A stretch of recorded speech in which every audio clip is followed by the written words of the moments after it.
close my eyes.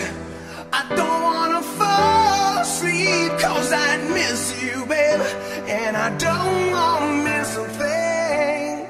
Ulit, minamahal kita at alam ko ang Diyos ang may akda ng pagmamahalang ito. Dahil dito, dinanais ko na maging asawa mo at ngayon ay magiging magkasama tayong maglilingkod sa Panginoon ayon pa rin sa kanyang kalooban. Sapagkat sa lahat ng aspeto ng ating buhay ay siya ang naroon at nagpapauna. Kaya nga maging sa kahirapan man o sa kaginhawahan, ipinapangako ko na maging tapat sa iyo.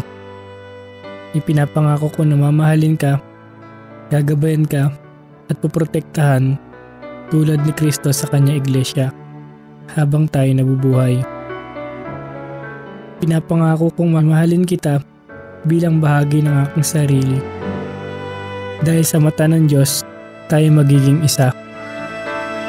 I love you. Don't wanna close my eyes. I don't wanna fall asleep, 'cause I miss you, babe, and I don't wanna miss a thing.